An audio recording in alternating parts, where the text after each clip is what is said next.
Todo el mundo está aterrado, es una paranoia global, colectiva, nadie sabe quién tiene o quién no tiene la gripe porcina, ¿no? Estamos ante la presencia de un nuevo virus de la influenza. Virus influenza. De influenza porcina. De gripe A, H1N1. La influencia porcina, la gripe porcina. Que me han contagiado la gripe porcina. Gripe porcina. Alerta de epidemia sigue cobrando. Gripe porcina. De la gripe porcina. Que el virus de la influenza Se eleva el nivel de alerta de 3 a 4. Pasamos a la fase 5. Aumentar a fase 6. Estamos preocupados porque no nos hablan con la verdad.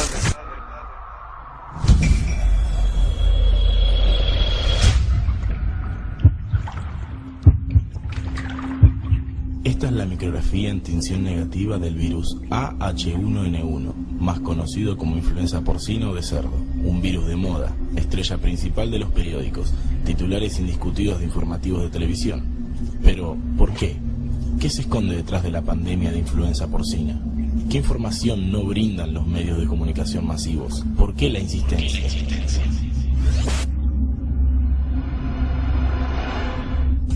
Mayo de 1997.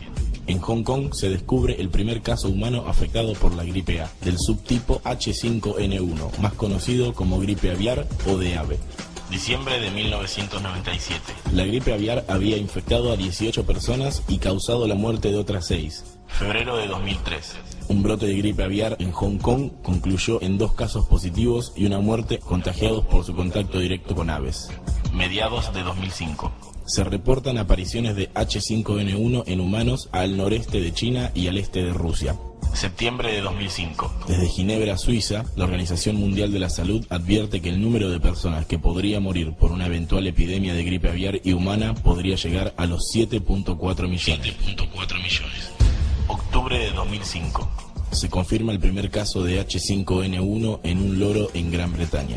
Noviembre de 2005. George Bush, por entonces presidente de Estados Unidos de América, visita la sede del Instituto Nacional de Salud en Maryland, vaticinando que tan solo en Estados Unidos morirán de gripe aviar 2 millones de personas. Junio de 2006. Trascendió que expertos de la Organización Mundial de la Salud consideran muy probable que se haya dado el primer caso de transmisión entre humanos en Sumatra, donde 8 miembros resultaron infectados, pero ninguno murió. Julio de 2006. Se confirma el primer caso de gripe aviar en un ave en España. Julio de 2009. Ya nadie habla de la gripe aviar.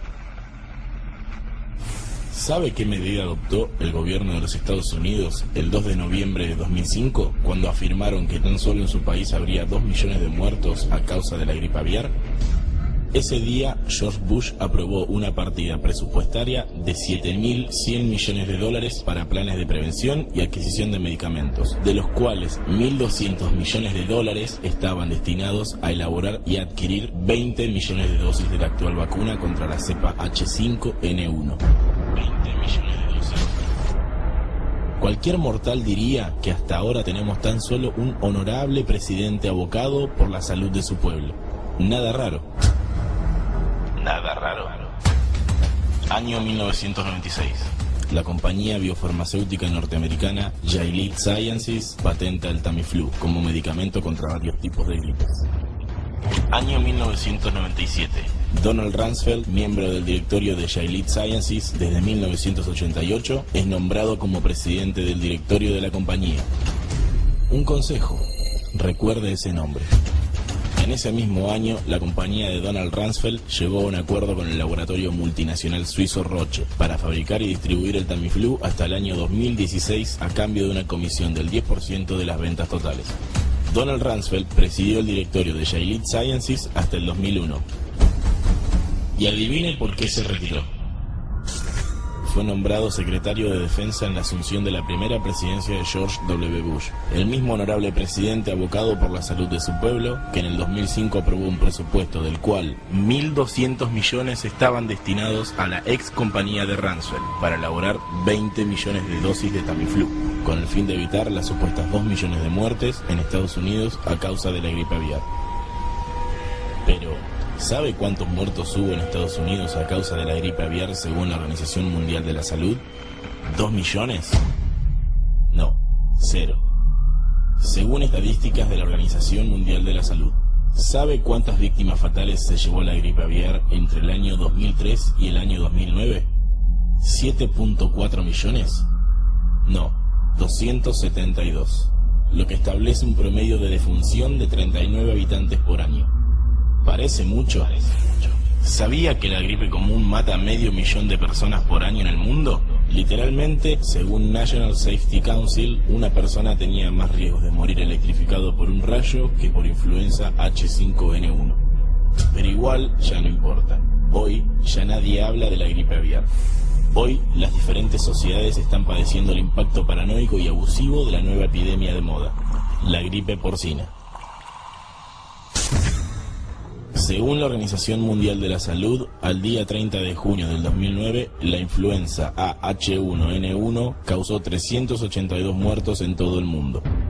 Analicemos las cifras mundiales de otras enfermedades. Actualmente, en el mundo mueren cada año 2 millones de personas a causa de la malaria. Muertes que se podrían evitar tan solo con un mosquitero. Mueren cada año 2 millones de niños a causa de la diarrea. Muertes que se podrían evitar con un suero oral de 25 centavos de dólar. Mueren cada año 10 millones de personas a causa de enfermedades curables como el sarampión o la neumonía. ¿Cuántas de estas muertes encabezan titulares? Ninguna. Hablemos de cifras argentinas, en donde el número de víctimas fatales por influenza porcina asciende a 82, según el informe brindado por el Ministerio de Salud el día 9 de julio del 2009. En la República Argentina, según el Instituto Nacional de Estadísticas y Censos, entre los años 2004 y 2006 se notificaron 3.715.730 casos de gripe y neumonía, de los cuales 45.270 casos resultaron mortales. Esto establece un promedio de 15.090 muertes por año a causa de enfermedades respiratorias conocidas o comunes. ¿Cuántas de estas muertes encabezan titulares? Exacto, ninguna. Sin embargo, la insistencia mediática con la gripe porcina pareciera inagotable. Pero, ¿por qué? A esta altura debería estar bastante claro.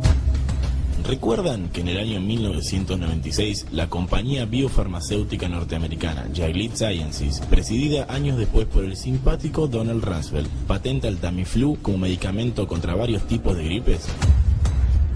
Adivinen. Casualmente el Tamiflu es uno de los 2 fármacos recomendados por la Organización Mundial de la Salud para combatir a la gripe porcina.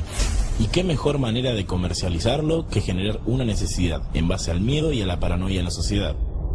Si todavía no está claro, miremos la evolución de las acciones de Roche del 23 al 29 de abril del 2009. Un aumento más que considerable para solo 5 días, ¿no? Por cierto, ¿sabía que el Tamiflu tiene efectos secundarios psicológicos y psiquiátricos? La Administración de Fármacos y Alimentos investigó cerca de 600 casos de personas tratadas con Tamiflu que mostraron efectos secundarios neuropsicológicos. Según Luis Proaño, médico ecuatoriano, los síntomas más severos incluyeron convulsiones y delirios graves. En Japón, 14 muertes infantiles y de adolescentes a causa de infecciones cerebrales llevó a su gobierno a prohibir el Tamiflu durante el año 2007. Durante la campaña masiva de vacunación contra la influenza porcina del año 2009, en tan solo 6 meses, víctimas que sufrieron parálisis provocada por la vacuna presentaron demandas que alcanzaron los 1.3 billones de dólares. La justicia culpó a la vacuna por 25 muertes. Incluso jóvenes saludables de 20 años terminaron parapléjicos. ¿Tan difícil es entender qué se esconde detrás de la influenza porcina? Actuemos activamente, pero nunca perdamos la cordura. No entremos en un estado de paranoia ofuscador y sofocador.